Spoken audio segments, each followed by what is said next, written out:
Ya Allah, Engkau yang bersifat sejahtera, darimulah sahaja kesejahteraan. Maka hidupkanlah kami ke dalam syurga, tempat yang selamat lagi sejahtera. Maha suci dan maha tinggi Tuhan yang mempunyai kebesaran dan kemuliaan. Ya Allah, kurniakanlah aku rahmat dan keampunan-Mu. Masukkan aku ke dalamnya. Dengan nama Allah, segala puji-pujian tertentu bagi Allah. Selawat dan salam kepada junjungan kami Muhammad sallallahu alaihi wasallam.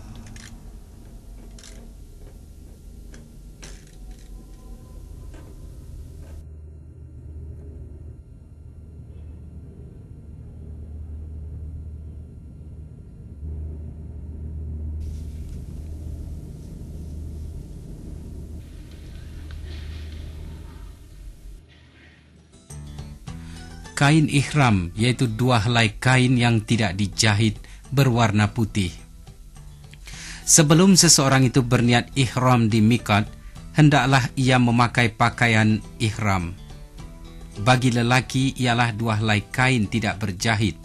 Sehelai dipakai untuk menutup auratnya di antara pusat dan lutut, dan sehelai lagi dibuat selendang. Ada dua cara memakai kain ihram. Pertama, cara ittiba.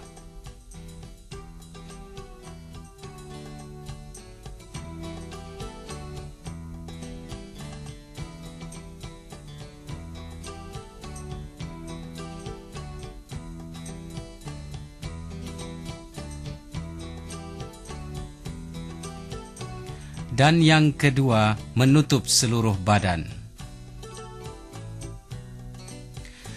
Pakaian ihram bagi wanita pula pakaian yang menutup semua badan kecuali bagian muka dan dua tapak tangan sebagaimana di dalam sembahyang. Setelah itu bolehlah berniat mengerjakan haji dan tunaikanlah sembahyang sunat ihram 2 rakaat. Sebaik saja selesai berniat haji, maka wajiblah menjaga perkara-perkara yang dilarang sewaktu ihram yang ditentukan.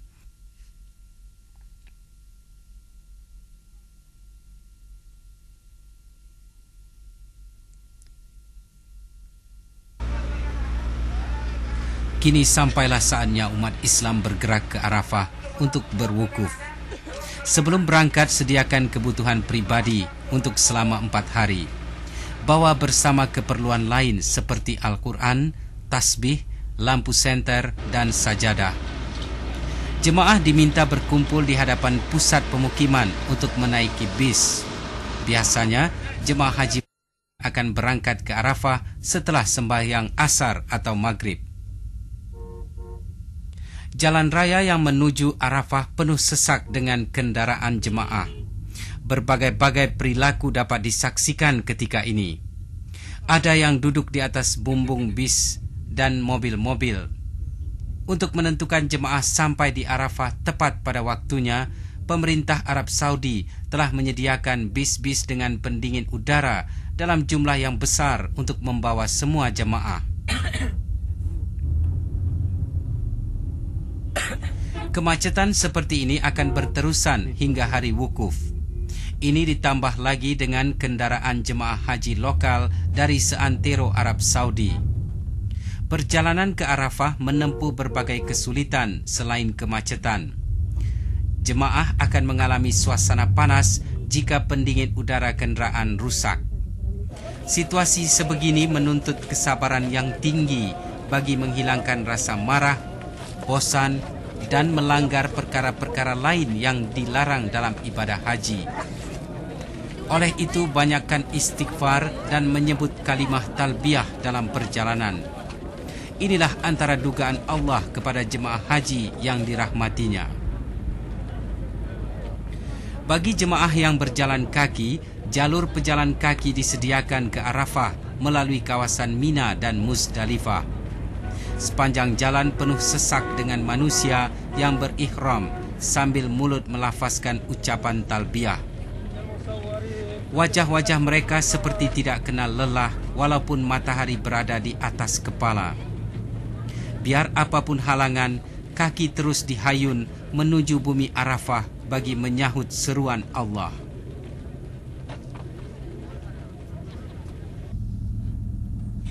Proses membawa jemaah ke Arafah berlanjutan hingga ke malam hari. Kadangkala terdapat bis rusak di dalam perjalanan. Jika terjadi demikian, segera minta pertolongan dari bis jemaah lain. Dana Haji turut menempatkan petugasnya di persimpangan utama di Arafah bagi menunjuk arah kawasan perkemahan. Dengan suasana gelap malam hari dan kesesakan lalu lintas, kadangkala menyulitkan pergerakan kenderaan.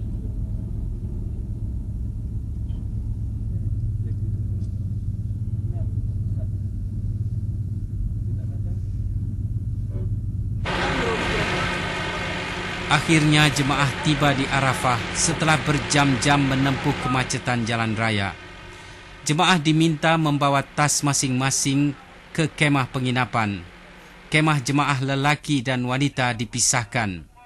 Jika timbul masalah, boleh minta pertolongan kepada petugas dana haji atau pekerja muassasah yang siap di situ.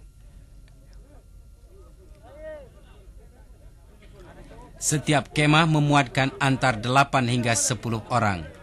Seperti di Mekah, kemah di Arafah juga dinamakan maktab atau pusat pemukiman. Sesampainya di dalam kemah, makanan akan dihidangkan oleh pekerja muassasah. Setelah itu, jemaah bisa melakukan urusan sendiri. Jika ingin menunaikan sembahyang atau beribadat, boleh dilakukan di surau yang disediakan. Jika terasa letih, beristirahatlah. Tidak perlu memaksa diri untuk beribadat hingga mengganggu kesehatan.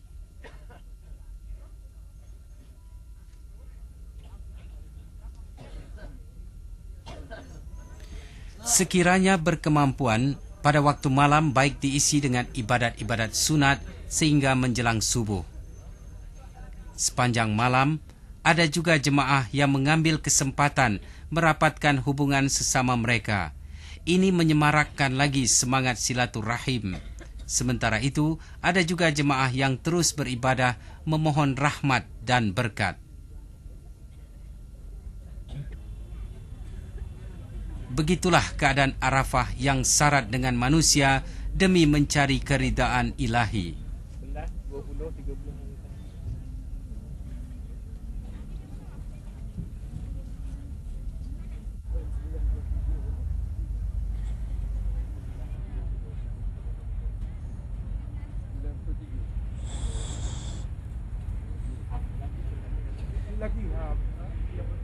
Nak cari ke perempuan biru.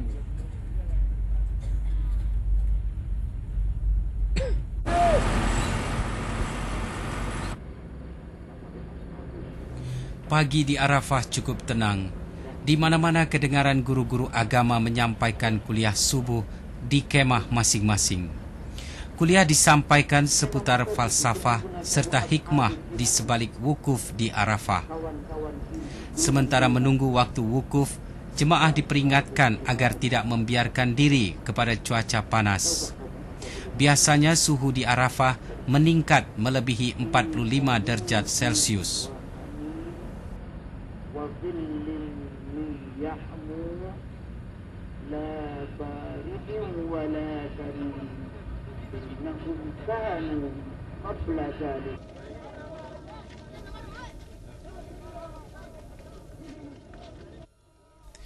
Umat Islam terus membanjiri padang Arafah. Kawasan di sekitar Masjid Namirah menjadi tumpuan berjuta umat Islam.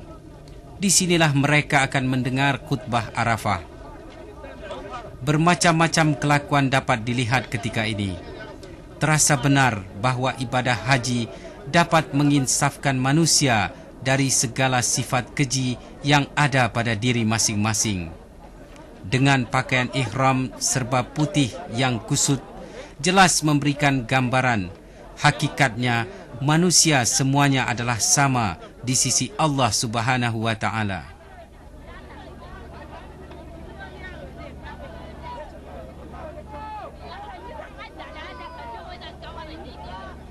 Ketika ini tiada yang kaya, miskin, hitam atau putih.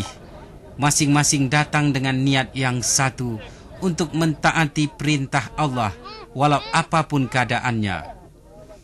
Arafah adalah manifestasi kekuatan umat Islam yang utuh. Mereka bersatu untuk bertemu hari ini melampaui batas politik, geografi, warna kulit, kedudukan serta derajat. Arafah juga sinonim pada hakikatnya dengan padang mahsyar yang diceritakan oleh Al-Quran. Situasi panas, sesak, dahaga, anak kehilangan ibu bapa, kawan melihat-lihat sahabat, serta istri yang tercari-cari suami. Semua keadaan ini berlaku di Arafah dan akan berlaku di mahsyar kelak.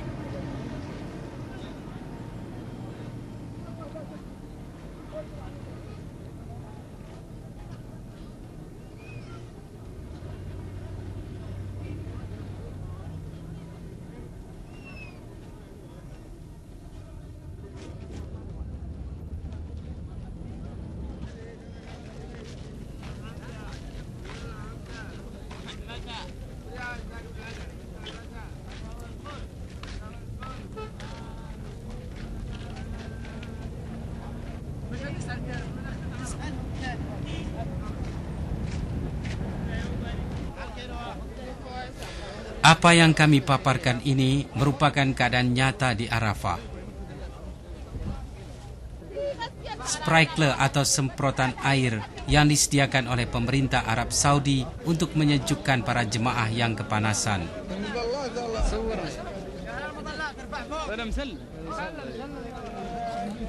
Dalam sebuah hadis qudsi diceritakan, Allah Azza wa Jalla berkata kepada para malaikat di Arafah, "Wahai malaikatku, kamu lihat di padang Arafah pada ketika ini. Hamba-hambaku datang dari segenap pelosok yang jauh dengan keadaan kusut, membawa dosa yang banyak dan amalan buruk dari negeri mereka. Mereka ini sedang memohon keampunan dariku, maka hendaklah engkau ampunkan walaupun dosa mereka sebesar padang pasir ini.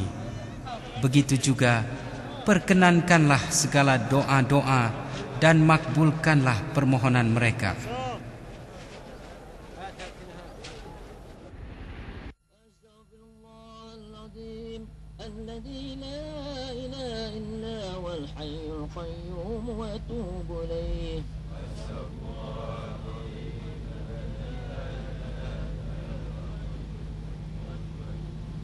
أستغفر الله العظيم الذي لا إله إلا هو الحي القيوم وأتوب إليه. Zikir dan ibadat yang dilakukan di dalam kemah di bawah terik matahari zuhur berterusan hingga sesudah isya. Skenario di Arafah pada hari wukuf. Sebelum zuhur, khutbah Arafah disampaikan. Kemudian masuk waktu zuhur, mereka berjemaah bersama. Bersambung pula zikir dan ibadat sunat lain sehingga asar. Bersambung lagi hingga maghrib dan isya.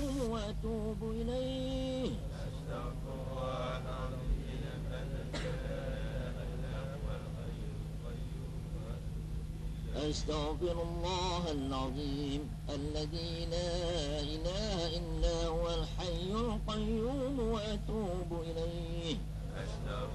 Tidak sah haji seseorang jika tidak melaksanakan wukuf di Arafah karena ia merupakan rukun. أستغفر الله العظيم الذي لا إله إلا هو الحي القيوم وأتوب إليه. أستغفر الله العظيم الذي لا إله إلا هو الحي القيوم وأتوب إليه. أستغفر الله العظيم الذي لا إله إلا هو الحي القيوم وأتوب إليه. أستغفر الله العظيم الذي لا إله إلا هو الحي القيوم. Jemaah sakit akan ditempatkan di kemah khusus yang disediakan di Arafah. Petugas kesehatan terus memberikan rawatan kepada mereka. Dan bagi waris si pasien, boleh menemani mereka untuk memberikan dukungan moral seterusnya, meringankan kesakitan mereka.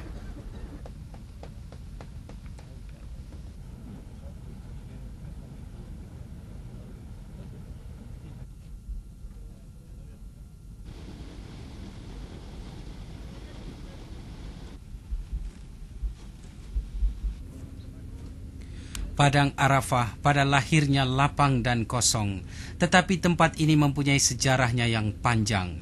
Nabi Adam alaihissalam menjumpai semula istrinya Siti Hawa yang terpisah sekian lama di sini. Nabi Muhammad menyampaikan khutbah terakhirnya kepada umat Islam juga di Arafah. Allah Subhanahu wa taala menggambarkan kekalutan manusia di padang mahsyar seperti situasi di Arafah. Semoga umat Islam memetik hikmah di atas semua yang berlaku sewaktu di sini. Insafkanlah diri, tinggalkanlah seketika kepentingan dunia. Tumpukanlah segenap perhatian kepada ibadah haji, agar ia menjadi benteng kepada diri dari godaan hawa nafsu yang tidak pernah puas apabila kembali ke tanah air kelak.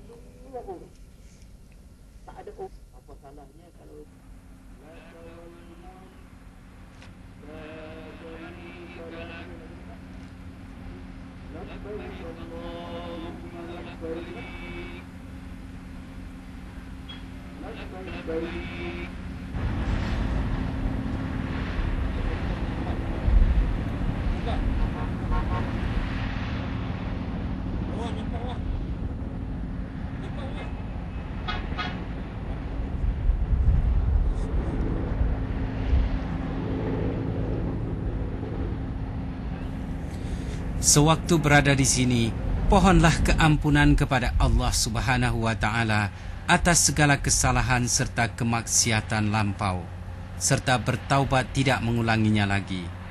Zikir dan sembahyang merupakan pembasuh yang mujarab untuk kegelapan hati. Hati yang kotor sukar menerima hidayah Allah. Umat Islam tidak akan menjadi umat contoh selagi nilai-nilai murni yang dibawa oleh Islam tidak dipraktikkan oleh umatnya sendiri. Sewajarnya haji dapat membina kepribadian Muslim seutuhnya bagi menangkis serangan musuh-musuhnya yang tidak pernah diam selagi umat Islam tidak mengikut telunjuk mereka.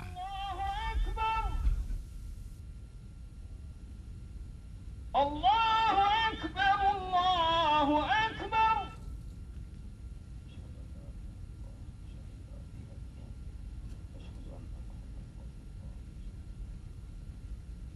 أشهد أن لا إله إلا الله.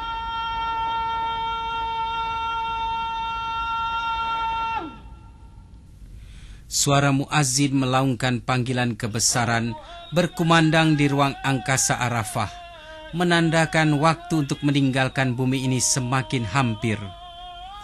Setelah ini Muzdalifah akan menjadi tumpuan seterusnya berjuta-juta umat Islam.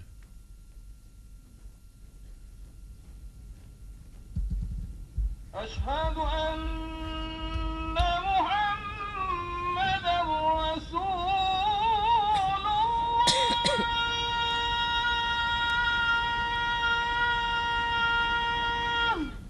Arafah akan kosong kembali sehinggalah musim haji tahun depan. Bumi ini telah menjadi saksi jiwa-jiwa hamba dari segenap penjuru dunia ini bersatu mentaati perintah Tuhannya. Dari raut wajah-wajah mereka dapat dilihat satu ketenangan, setenang air telaga Kautsar yang dijanjikan Allah di syurga nanti kepada hambanya yang insaf.